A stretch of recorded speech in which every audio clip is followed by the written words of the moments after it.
Video is the new text. So this is kind of the motto of our educational technology department. I'm Alex Everett. I'm the manager of Educational Technology Media Services Unit for the College of Education and Human Ecology. I also have been working with the digital storytelling program here. Basically, my department is funded by your LTF fees that you pay, the learning technology fee. So that pays for all of our equipment. We have video cameras that we check out for free to all students, staff, and faculty, as well as we have a lot of multimedia services. So in addition to doing things like this for the digital storytelling program and for EHE faculty, we also create multimedia, educational multimedia for instructors and things like that. So today I'm going to talk, most of my presentation stuff is based around digital storytelling. And digital storytelling is one type of digital media project that you might have to make in some of your classes, like a lot of instructors are assigning them now. I understand you're doing a video interview of another student, so I'll give you some pointers for that and show you the cameras that we have available for you to check out. Some of the services that are available to you. We have labs where you can come and work on things with the software, and students who are knowledgeable about video editing software who can help you. So there's digital stories, there's basic multimedia projects. We're going to do a little activity. I'm going to introduce you to some of the software that you can use for video editing, talk about copyright-free Creative Commons media that's available to you for free, give you some best practices and some resources that you should enjoy. I have some examples just to show you what I'm talking about. This is a digital story that I helped this faculty member create in one of our digital storytelling workshops in Kenyon College. Just a fun one to show you. The reason why we do these is, we want to create media that's engaging, entertaining, fun to watch, as well as educational, of course. So this, I think, does that.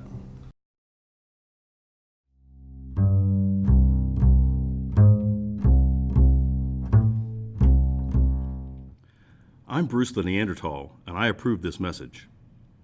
Neanderthals, hairy, stooped, dim-witted, brutish, you know the deal. A lot of this goes back to a guy named Boole who commissioned this drawing back in 1909, effectively ousting me from the human family tree. But did you know that my people ranged over Europe and West Asia for over 250,000 years? Probably not, but you all know we went extinct, just like the dodo. Just how accurate is your view of me? Let's take a look at the prevailing picture that so-called scholars paint of me and my kind. We hunted large game, but we couldn't throw spears, so we had to battle woolly mammoths and rhinos up close, which led to lots of trauma and broken bones. What does that lead to? Dead Neanderthals. We weren't bright enough or fast enough to catch small prey like rabbits, birds, and fish, except that we did sometimes.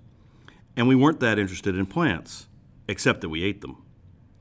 We were big, robust, and active, so we needed lots of calories, supposedly eating up to 7 pounds of meat a day, today's Atkins diet on steroids.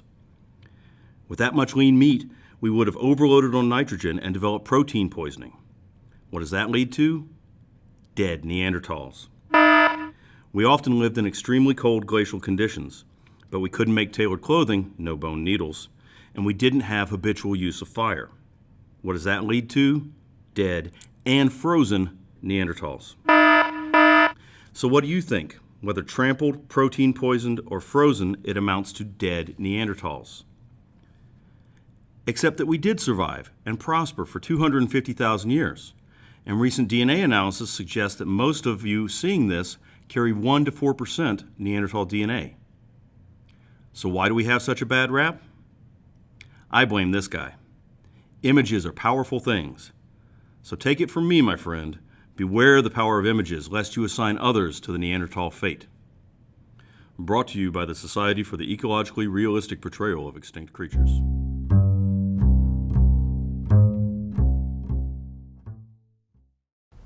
So that's just a fun example.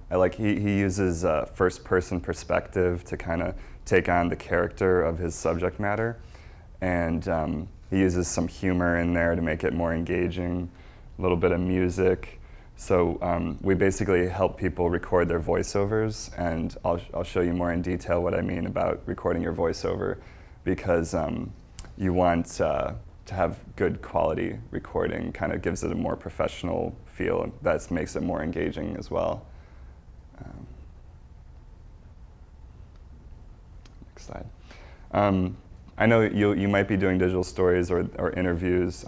This is just digital stories specifically are from that first-person perspective. He kind of took on his character as a first person, but you can also take on other types of characters, or just really, usually people are telling their own personal stories.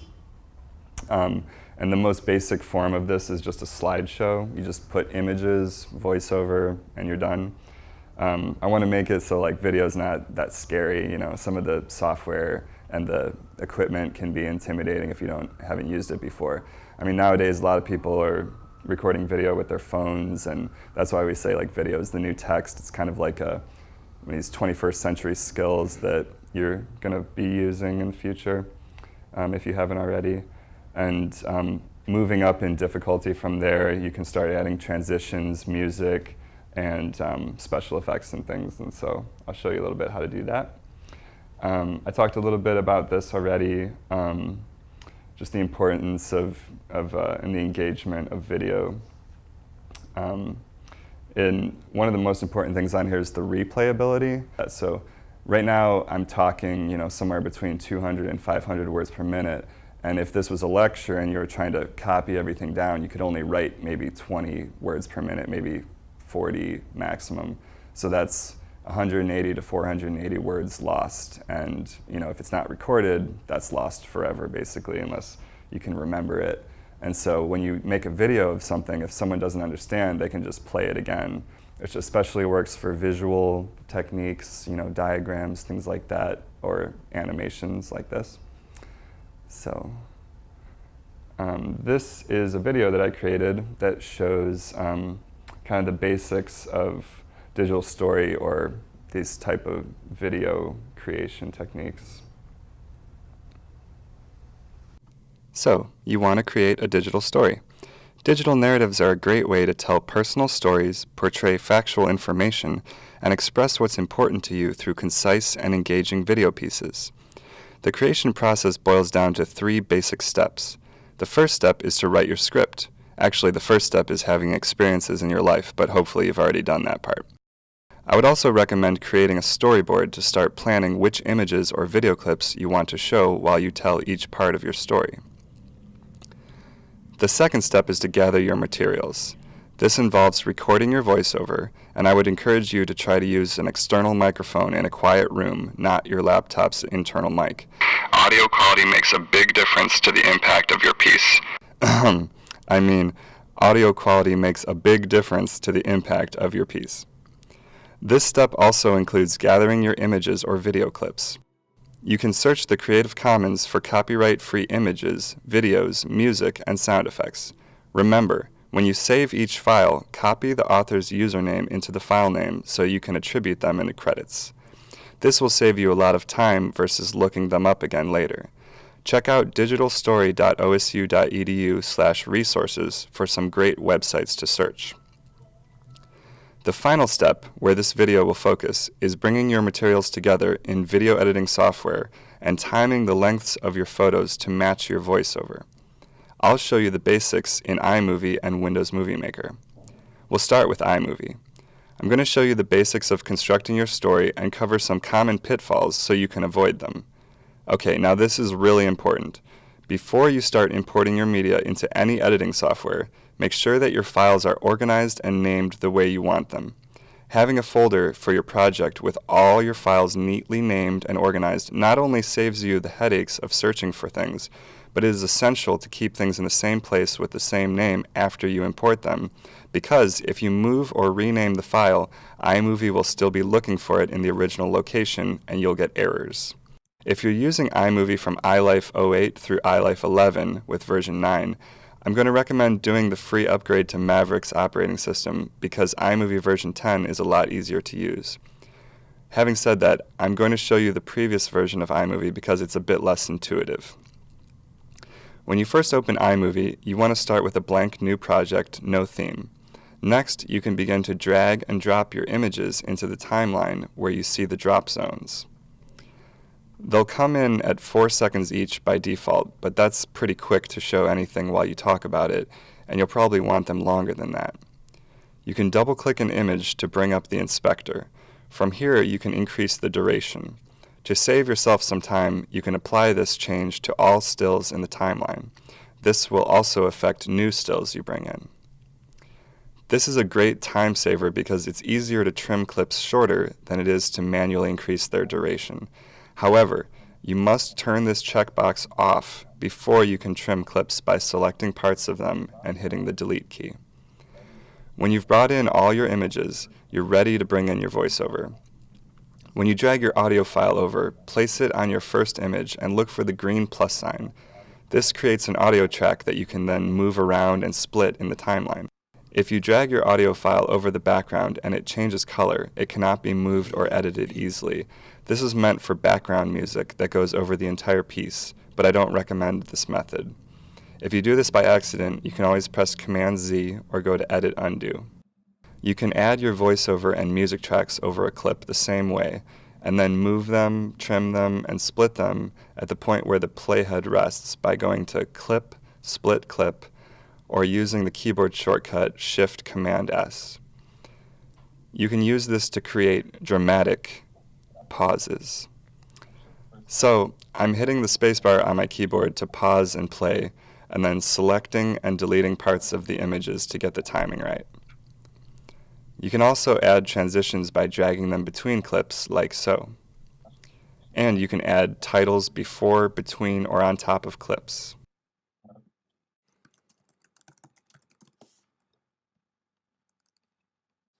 Remember to add your credits at the end to give credit to your image and music sources. iMovie autosaves, so there's no need to save unless you want to transfer your entire project onto an external drive, which you usually have to do by copying the iMovie events and iMovie projects folders. When you're done, you go to Share and Export using QuickTime to create your video file. And that's all there is to it. Windows Movie Maker has a similar workflow in which you drag your images and voiceover into this Collections pane and then into your timeline.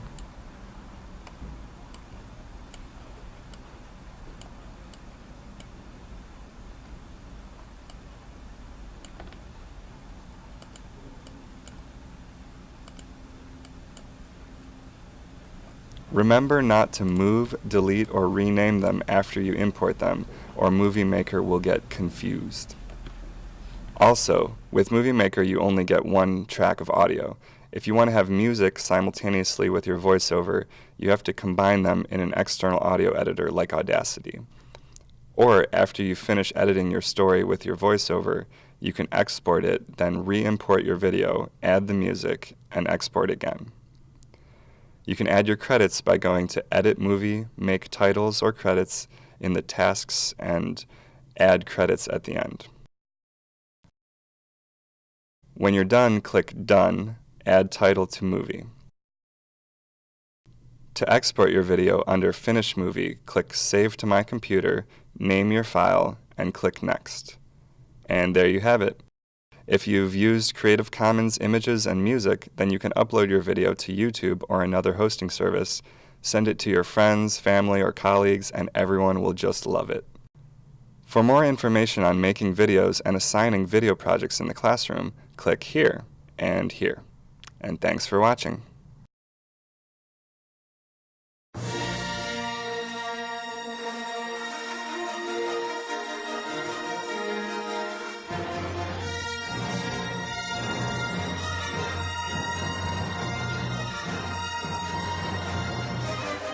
So that's iMovie has this Star Wars style credits that I was showing there.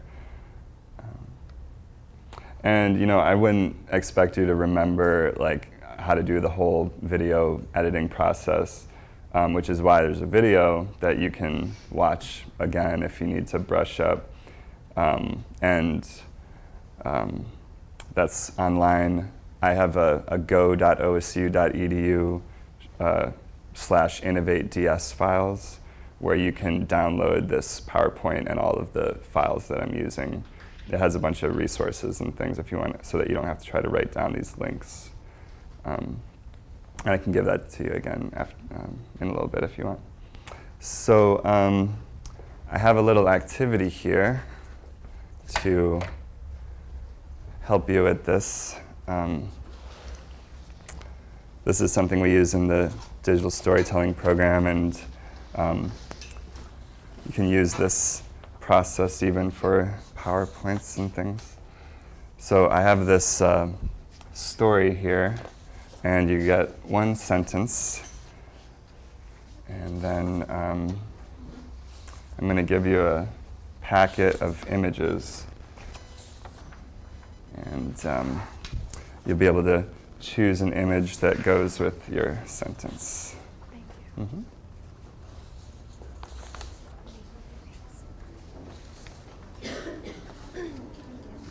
We got O, P. We have, and I'll do the last one. We have the perfect number.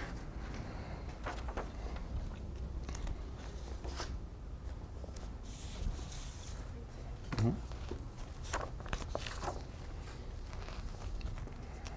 So sometimes we show this little PowerPoint that shows examples of these, but basically the idea is, for each thing that you're talking about in your video, like for each of these sentences, there might not be an exact image of that person or that situation, but you can find metaphorical things.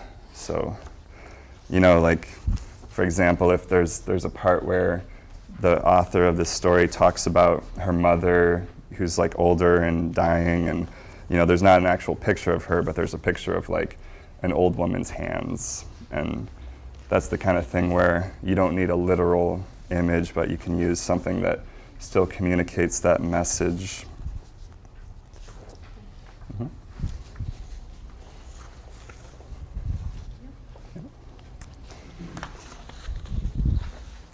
And then when you've chosen an image, you can come up and write it on the board there, next to your letter that's on the top of your sheet.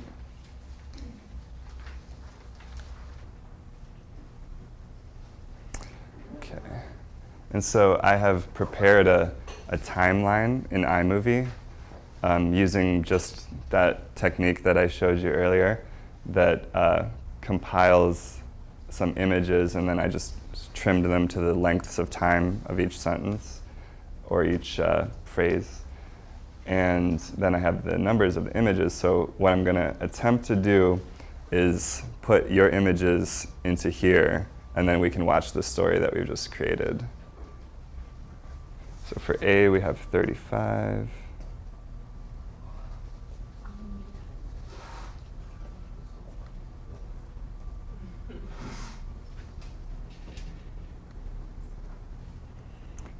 The way I'm going to do this is by dragging in the image from my image folder, putting it over the clip there, and then it says replace.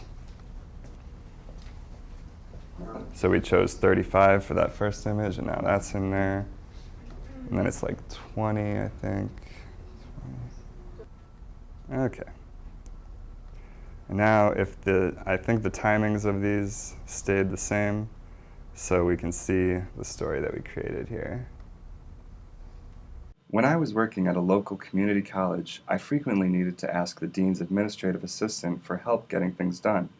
However, she was not easily approachable, and I found ways to get things done without her unless it was absolutely necessary. One day, she said something to me that not only changed our relationship, soon after it completely changed my life. I came to work that day with a burn mark on my cheek. She noticed it and asked about it. So I said to her, I had this big freckle on my cheek, and I'd noticed that it was getting bigger over the last few years. The last time I asked a dermatologist about it, he said to ignore it, especially since removal usually left a scar that was even more noticeable than the freckle. Now that I have a new doctor, I asked again. He sent me to a dermatologist who said that I should get rid of it right away because these things tend to change into skin cancer. Before I could even ask him about a scar, he came at me with this blowtorch-looking thing. He went at me with the blowtorch and just burned it right off. The woman chuckled at my story and commented that I was one of those persons who, instead of just saying I had a freckle removed, had to tell a whole dramatic story when answering a question. I asked her what she thought about this tendency. Was it okay, or was it something that bothered people? She answered, "We need people like you. We need people who can tell a story and make everyday life sound more interesting than it really is." That's all she said, but it stuck with me. After that, I didn't avoid her quite so much. Within the year, I had to leave that job to take care of my ailing mother. When Mom passed away, a lonely, heartbreaking void was left inside me. I eventually checked out the local storytelling guild. I was amazed that there is a place for people who answer questions with a story, that people actually want to hear me tell stories about everyday life. Now I'm telling my stories. I'm telling the stories of people who can't tell their own stories, and I'm helping seniors remember and tell their stories. All because I can't answer a question without telling a story, and I finally claim that as good. Yay, it worked. So, it's just that easy.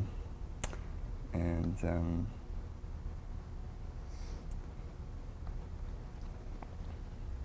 you can kind of get an idea of how you can use different images to represent concepts in a video.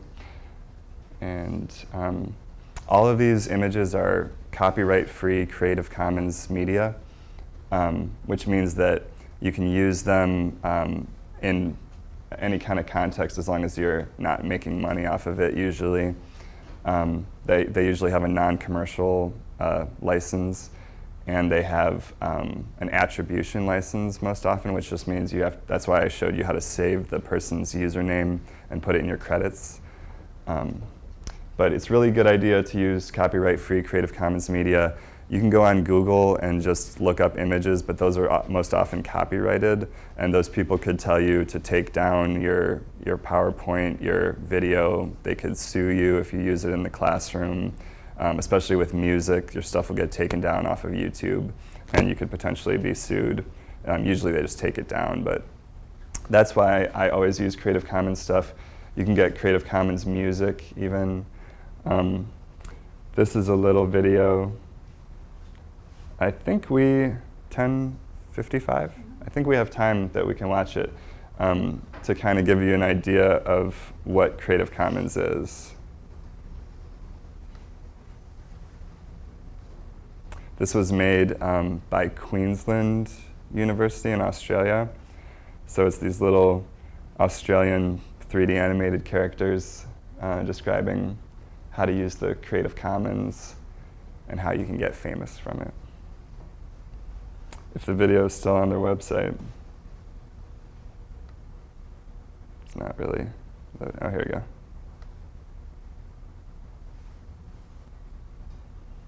I haven't linked to this in a while. They might have taken it down. Let's see if this one works.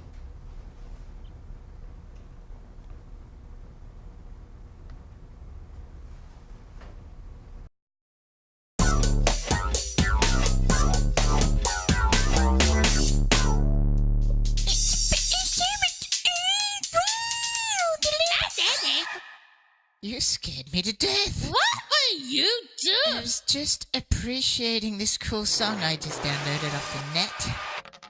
You are so busted. Why? You're not allowed to steal music off the net. It's illegal. I'm going to the cops. What is with you? No, it's okay. This is a track I got from Upsound. So who's Upsound? No, Upsound is a website. You're allowed to get music that use Creative Commons licenses. You only can't download music if you don't have permission. Creative Commons means you can. Keep talking, or I'm going to the cops. You were an annoying baby, weren't you? Keep talking. Well, anything that's copyrighted, you need to get permission to use, right? Right. But anything licensed under Creative Commons licenses means you've already got permission. So, you can use it for anything? Not exactly. The license tells you what you can do. If someone makes a song and they decide, hey, this is cool, I'm going to let other people use it, they can license the song in a way that says exactly what others can and can't do. How? Well, Creative Commons protects the work in 4 main ways. Attribution! Which is just a big word that means that you have to put the author's name on anywhere you use their work. And Commercial! which means you can't make money off the song. So, I can't sell it and buy a car? No. And then there's no derivative, which means you can't change the song in any way. But there's also, which means you can change the song however you like, as long as you license it in the same way. So, if I stick to whatever the artist wants, I can download whatever I want for free. Yeah. You can. So, if I made the best song in the world and decided that I was okay with people sharing it just because if people didn't hear it, their lives wouldn't be worth living because it was so good. I get the point. How do they know that it's licensed? You have to put a link next to the MP3 of your song. I think you mean the best song in the world. Stop that. You just put a link next to the MP3 of the best song in the world. Alright. And all people have to do is click on the link and it will take them to a list of what they can and can't do with your song. Okay. So, where can I download some of these songs? They're all over the web, but a few good places are... You got a pen? Why? So you can write these sites down. I don't need to. Why not? Because they'll appear above your head as you talk. Are you serious? Give it a try. Okay. Creative Commons has an online music community called CC Mixter. See? That's cool. And Opsound, like I said before, Okay. this is so much fun. Let's see how many I can get. Whatever gets you going. There's also D-Music, SoundClick, and Magnitude. And in some cases, you can do more with them than just play the songs. If the license says so, you can sample, mash, and remix music. And you better believe I will. Well, I'm gonna go download some music. For free and not illegally. You can download other stuff as well. Really? Yeah. Anything that's created can be licensed. Stories? Photos? Drawings? Websites? Yep, all of them. And movies and sounds and weblogs and books and articles. That's a lot of stuff. How do I find it? Well, Creative Commons has its own search engine. Search.creativecommons.org. You'll find heaps of cool stuff. That's really cool. I'll go check it out. Okay, have fun. Can I report you to the cops anyway? Just because. What's wrong with you? It's no little thing.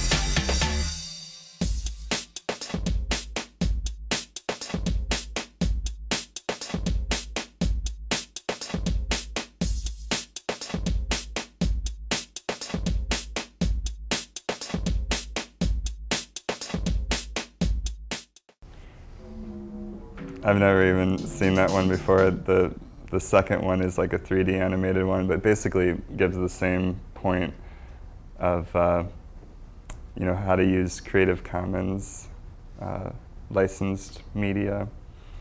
And I know maybe we all have downloaded music before. I've done it before. No, But I actually did know some people that got sued by the RIAA for in the dorm they had the they were downloading music and they got fined like thousands of dollars. Creative Commons music, there's a lot of good stuff on there you can use in your videos.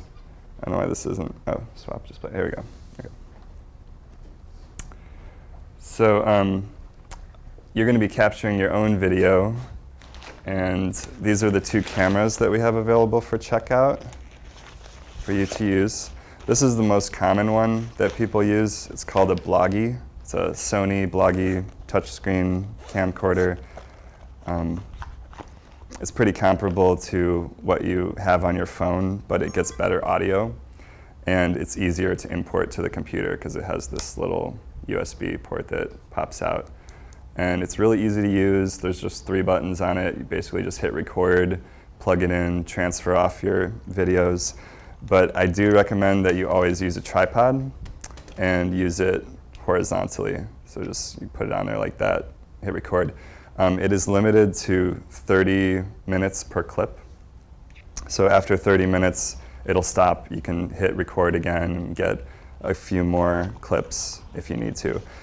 If you need to record consecutive clips longer than 30 minutes at a time, you can use one of these more advanced cameras. This is a Canon Vixia camera. And we check out these little instructional guides with them so that it describes, all these tips on like turning it sideways. When you're teaching, and I know you'll have to record yourselves teaching for the EdTPA, this is what we check out to people for that. And we recommend putting it sort of near the front of the classroom so that you get good audio from it. This is another type of recording setup that we use that, luckily you don't have to worry about all this jazz, but because we're using a lapel microphone. Nikolai's back there monitoring me on the headphones with a $6,000 camera. These things are only like $100. These are about $250 if you wanted to buy your own. I know a lot of people have it in their phone, but the phone, it might be more difficult to transfer to the computer. We don't have instructional materials for every type of phone, so that's why we recommend these, so we can help you with the process. But yeah, this is pretty easy to use too. It just records to an SD card. And that's about it for that. Yeah? Oh, go ahead. Where is the place that we go to rent and to get help? It's a good question. It's right next to our office in Ramsayer. So it's, the College Commons. It's room 260, which is a really cool space if you've never been there before, that we encourage students to come to. There's like beanbag chairs, you can study and you can use the technology there. You can check out these cameras for 4 weeks at a time now. Just bring your Buck ID and you can come, you fill out a little survey on the iPad and then you're good to rent it out. Do you recommend, or is there a way to do a lapel mic with either of those? Because I notice I'm training to score the EdTPA, and it's really, really hard sometimes to hear what the candidates say, which then makes it hard to give them credit for what they're doing. Right. You can't hear what they're saying. And I think the reason for that may be if they're not using a camera like this. Like if you use your phone and you put it in the back of the room, that thing has like a 10, 15 foot range, so it's not going to get good audio from up here. These are made to get better audio. You can plug in an external microphone to these ones. It has an external mic port right there, but we don't have enough lapel mics to check out to the whole of college. So if you wanted to purchase your own, you could use that. For EdTPA, we're told that usually this kind of setup, you can understand what they're saying. I didn't know that people are having that issue though. It just depends. Some of them are just really, and they could be self-updating. Right. Sometimes people want to use an iPad or something, which might work if it's close enough. But yeah, this is just more information about checking things out. Like I said, always use a tripod. We check out tripods with these packs. Really, nobody wants to see that shaky kind of video. And Classroom Services also checks out equipment, other types of equipment that we don't have, like projectors and laptops and things. But you might need a faculty signature for that. So I showed this resource in my video, the digital storytelling website, digitalstory.osu.edu/resources. And that has all of those Creative Commons resources and just guides for making videos. This is my favorite Creative Commons website. It's letscc.net. And I showed this in the video too really quickly. It's pretty easy to use. It's just like a search engine, but it searches Creative Commons resources, like Flickr, and even there's Creative Commons video on YouTube. And then if you want to rip video from YouTube, I have some resources for that too, which I think I might have time to show some of these. Jamendo is my favorite one for music, and we use this all the time when people want to make educational videos with engaging music. Even if you just want to get free music to listen to from independent artists, you can go to jamendo.com, and you don't even need an account or anything. You can just listen to it, download it for free. I found out it's not possible to download music onto mobile devices, at least Apple devices, but from a desktop computer you can use that. Freesound.org is where you can get sound effects from, and you have to create an account, but it's free. Flickr Creative Commons. These are what I was describing, ripping video from YouTube. So a lot of times when people have these projects, they want to pull a song from YouTube. If it's a copyrighted song, you will want to ask the record label if you can use it. Sometimes they might say yes, or sometimes they might want you to pay them. So that's why I use the Creative Commons stuff. But sometimes there's Creative Commons stuff on YouTube. You can rip little video clips. And there's fair use too, which is like if you use a certain little portion of something, like I used a little bit of that Star Wars song in there, but it was like less than 5 measures and not the full song, so it's fair use to use in educational context. We'll be talking more about fair use on Thursday. Awesome. Yeah, and this is the website that you would use to rip video from YouTube, and I can show you that if anybody's interested. It's pretty cool. I just found out about this website recently, and it lets you get HD video where it's available.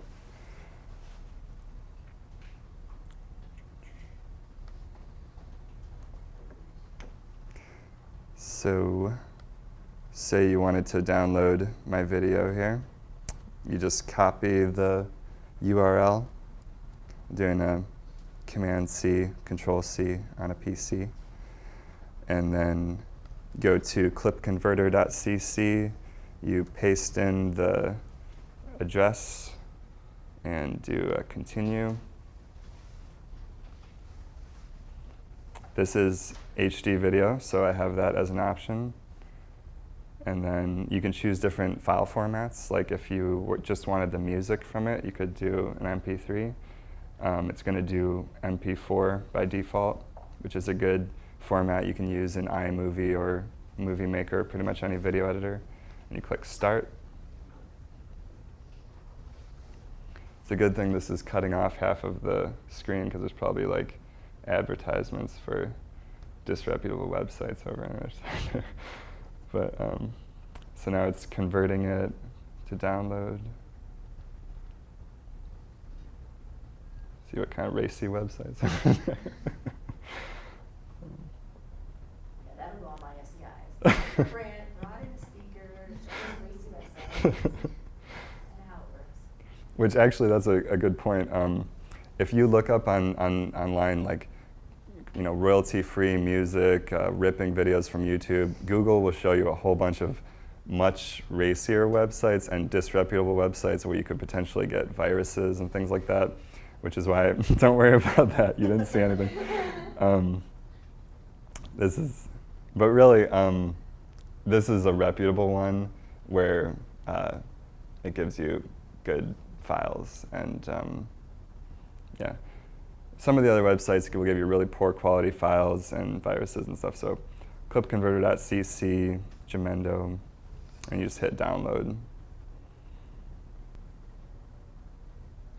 Handbrake is what we use to compress and convert videos, especially for the TPA. You have to have your files under a certain file size limit. And so this also lets you rip video or audio from DVDs. So if you have something on a DVD, you can rip it to a file on your computer and use that. And we have that on all of our computers in Ramsey in the College Commons, room 260 and room 339, which is, we have a lot of multimedia editing software in there that's available for you to use. It's this one certain version of Handbrake too. It's like 2 versions ago that they let you specify a file size. So now if you go to download it, you'll get the new version, which doesn't do what you want it to do. It's version 0.9.5, and we have that on the computers, so it's kind of easier to just use it, and you can ask some of our student staff to help you if you need.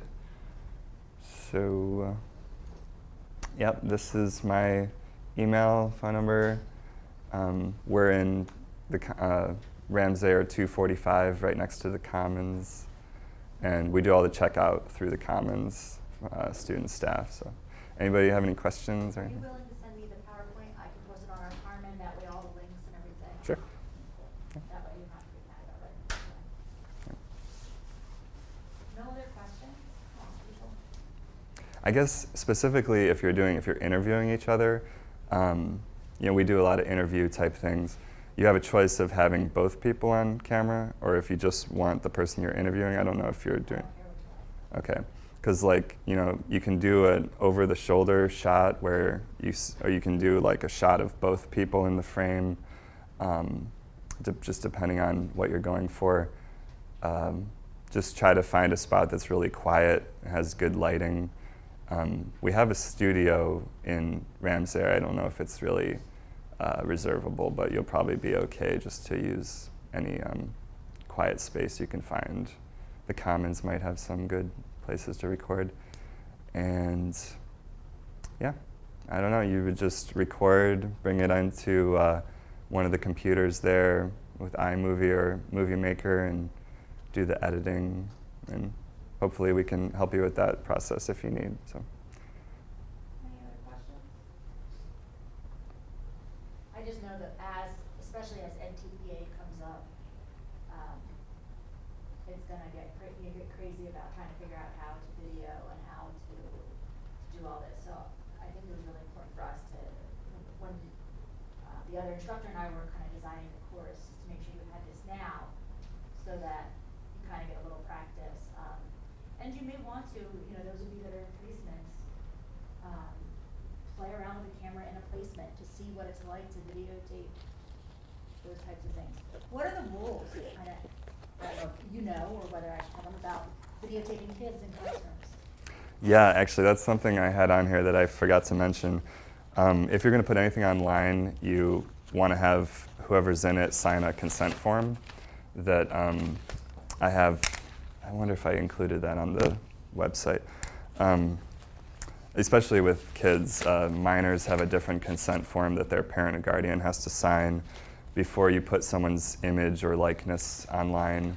You have to have them sign this form, especially if it's a minor, or people get upset and they could sue you.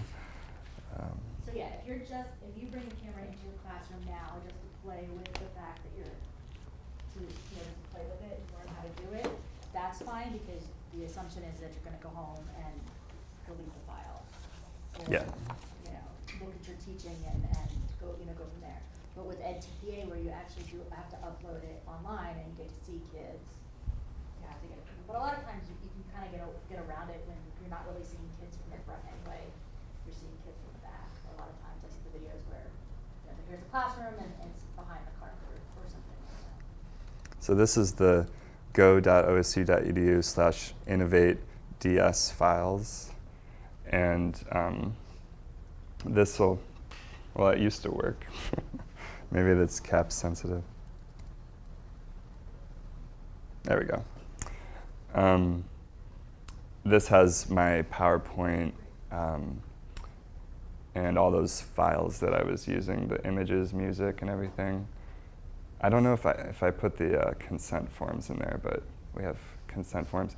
I think most people have, like, they'll give like a month for all the students to get their parents to sign the consent forms. And then after you're done making the video, you delete the files off the camera, so there's no trace.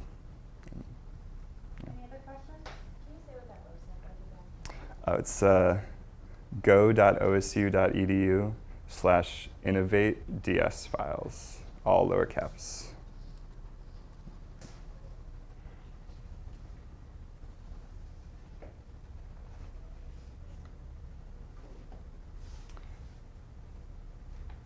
Yeah, and different instructors I'm seeing have different rules for the TPA, and you won't be doing that for a little while.